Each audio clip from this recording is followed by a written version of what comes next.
D'abord, je voudrais remercier Madame la ministre Ségolène Royal d'avoir mis un peu de raison dans ce débat. Pour un motif très simple. Quand nos prédécesseurs, vos prédécesseurs, d'ailleurs pas les parlementaires, parce que ça n'a pas fait l'objet d'aucun débat parlementaire, ont décidé de lancer la France dans une aventure industrielle et énergétique qui n'a aucun élément de comparaison ailleurs dans le monde. De faire passer ce pays de 0% à près de 80% en quelques années de production nucléaire. Il y a une question qui s'est posée tout de suite, et Madame la ministre l'a évoquée, la question des déchets. C'était un peu ennuyeux quand même de se retrouver avec des déchets radioactifs pendant des dizaines de milliers d'années. Eh bien, au moment du lancement du programme électronucléaire, sans aucun débat démocratique, on a rassuré les dirigeants politiques en disant pas d'inquiétude, au moment des premiers démantèlements de centrales, la question sera réglée. On sait aujourd'hui non seulement que la question n'est pas réglée, mais qu'on sait qu'on ne saura pas régler la question. Et il y a eu énormément, et c'est comme ça d'ailleurs que nous avons vécu pendant toutes ces années, de mensonges, un vrai mensonge d'État autour du nucléaire. C'était l'indépendance énergétique, c'était la fierté, il fallait confondre avec les centrales nucléaires l'image même de notre pays. On a emmené des générations d'écoliers visiter des centrales pour leur démontrer à quel point nous étions chanceux de n'avoir pas un habitant de notre pays qui vivait à plus de 300 km d'une centrale. Enfin, on oublie souvent de le préciser, mais c'est la réalité. Et puis il s'est passé Tchernobyl. Mais là, c'était différent. C'était différent. C'était la fin de l'Union soviétique, c'était mal géré, ça ne pouvait pas nous arriver. D'ailleurs, la preuve, c'est que nous étions tellement protégés que le nuage s'est arrêté à la frontière. Et puis, il y a eu Fukushima. Et je veux le dire ici parce que nous avons des décisions à prendre en tant que législateurs. Et la décision que nous prenons, en maintenant ou en décidant de sortir de la dépendance au nucléaire, c'est de maintenir une activité qui présente des dangers pour la vie humaine sans aucune comparaison avec aucune autre activité. La question n'est pas la question du risque, la question est celle de l'ampleur du risque et de l'irréversibilité.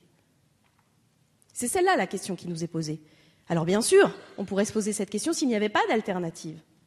Mais cette alternative, elle existe. On voit qu'elle existe dans nombre de pays. Aujourd'hui, le Danemark arrive certaines journées à couvrir l'intégralité de ses besoins en électricité avec l'éolien. Qu'est-ce qui s'est passé en France ? En France, on a cultivé la culture du gaspillage de l'électricité. Et puis aussi, on a cultivé une culture extrêmement désagréable. La France était très en avance sur le solaire dans les années 70. Et on a tué tout développement des énergies alternatives. Parce que 99% du budget de la recherche était consacré au nucléaire.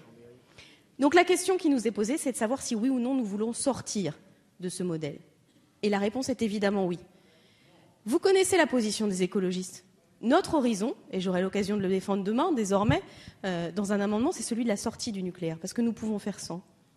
Et ce n'est pas un débat ni idéologique ni théologique, Monsieur Aubert, c'est simplement une prise de responsabilité. Si nous avons la possibilité de produire de l'énergie dans des conditions qui ne font pas courir à nos populations aujourd'hui ou dans l'avenir avec le stockage des déchets, les dangers que sont ceux des centrales nucléaires, nous préférons prendre cette décision. Elle est très simple en fait. C'est une balance bénéfice-risque. Et la balance bénéfice-risque, elle penche évidemment pour la sortie du nucléaire. Mais dans l'attente, et je vais vous répondre encore une fois, parce que ça a l'air de vous déranger finalement, je vais finir par apprécier, ces temps-ci c'est rare, l'accord que nous avons passé entre nos formations politiques, parce qu'il a l'air de tellement vous déranger que ça me fait un plaisir infini, Monsieur Aubert. Parce que ça s'appelle un compromis. Ce que nous allons voter aujourd'hui dans cette loi, c'est un compromis. Oui, ça n'est pas la loi des écologistes. Je vous dis les choses avec tranquillité. Et nous aurions des propositions alternatives. Et en revanche, ce qui me semble très intéressant, c'est qu'aujourd'hui, elles ne sont plus ni moquées ni caricaturées comme elles l'ont été. Mais vous êtes un bon représentant de ce qui reste encore de dinosaures de l'appréciation de ce genre de sujet.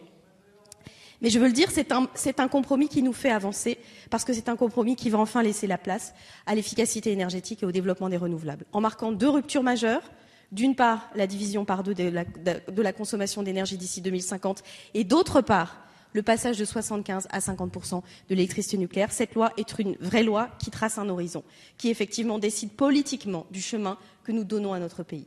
Et pour ça, je pense que c'est une bonne méthode. Parmi les éléments qui feront fonctionner cette loi figure celui du plafonnement. Et c'est pourquoi nous voterons avec une grande détermination. Et même, je dois dire, parce que c'est sans doute un des premiers moments où c'est offert à la main des parlementaires de marquer un coup d'arrêt à cette politique qui n'a jamais été décidée démocratiquement. Nous voterons, nous, parlementaires écologistes, avec une vraie fierté contre votre amendement de suppression du plafonnement du nucléaire en France.